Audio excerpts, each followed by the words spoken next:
గోదావరి నది ప్రత్యక్షంగా పలికి మాట్లాడింది. ఎవరైనా భద్రాచలం బయలుదేరితే పాపికొండలు అంటారు. పాపికొండలు కావు, మన దురదృష్టం అన్నీ అలా అయిపోయాయి. దాని పేరు పాపిడి కొండ. తల మధ్యలో ఇలా పాపట ఎలా తీస్తామో అలా గోదావరి ప్రవహించి వెళ్ళిపోతుంటే ఒడ్డున అమ్మవార్ల దేవాలయాలు ఉంటాయి. మీరు చూసి తీరాలి. ఎప్పుడైనా ఓ పడవ అద్దెకి తీసుకుని గోదావరిలో మీరు ఈ చివరి నుంచి ఆ చివరికి భద్రాచలం వెళ్ళాలి. ఎన్ని సెలవులు కావాలి, ఎంత డబ్బు కూడా పెట్టాలి, సిద్ధం కండి. కాబట్టి ఆ వెడుతున్నప్పుడు ఒక చమత్కారం ఉంటుంది. ఆ కొండలు మధ్యలో వస్తాయి గోదావరి నదికి. వస్తే గోదావరి ఇలా ఇలా విడుతుంది. దాన్ని పాపిడి కొండ అంటారు. ఒకప్పుడు నా చిన్నతనంలో చెప్పుకుంటుండగా కూడా నేను విన్నాను. మహాతల్లి చక్రవర్తుల రంగనాయకమ్మ గారని ఆవిడ ఒక గొప్ప పుస్తకాన్ని రాశారు. మీరు చదవాలి, చాలా గొప్ప పుస్తకం అది. అందులో కొన్ని విషయాలు ఉన్నాయి. గోదావరి లోపల పాపిడి కొండల దాకా పడవలో వెళ్లేవారు భద్రాచలం వెళ్ళడానికి. అక్కడ అందరూ భయపడేవారు, పడవలు ఆగిపోయేవి. లోపల నుంచి సింహగర్జన వినపడేది. సింహగర్జన వినపడితే ఎవ్వరూ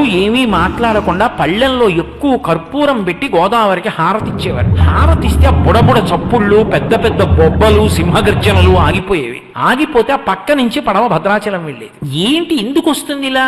ఏ పడవ వెళ్ళినా వినపడుతుంది. ఎందుకు ఇలా వినపడుతుంది అని కొంతమంది ఔత్సాహికులు ఏం చేశారంటే గజగీతగాళ్ళని పట్టుకొచ్చి పెద్ద పెద్ద వలలు పట్టుకుని పడవలతో వెళ్లి అందులోకి దూకి ఎక్కడి నుంచి బొబ్బలు సింహగర్జన వినపడుతుందో అక్కడ వలలు వేశారు. వేసి పైకి లాగారు. లాగితే యోగానంద నరసింహస్వామి వారి విగ్రహం పైకొచ్చింది. ఆ విగ్రహాన్ని ఇప్పటికీ మీరు భద్రాచలం వెడితే రామచంద్రమూర్తి దేవాలయం ఎక్కడుందో దాని పక్కన ఉన్నటువంటి ఆలయ శిఖరం మీద ప్రతిష్ఠ చేశారు. ఆయన్ని బొబ్బల నరసింహుడు అని పిలుస్తారు. నది నీళ్లలోంచి బొబ్బలు పెడుతుండేవాడు. నేను ఇక్కడున్నానని హారతిస్తే పడవెళ్ళేది. ఇది అభూత కల్పన కాదు. మీరు కావాలంటే భద్రాచలం వెళ్ళి అడగండి. గోదావరి తల్లి కడుపులో పెట్టుకుంది బొబ్బల నరసింహుడిని. ఆయన లక్ష్మీదేవిని కూడా పక్కన పెట్టుకోడు.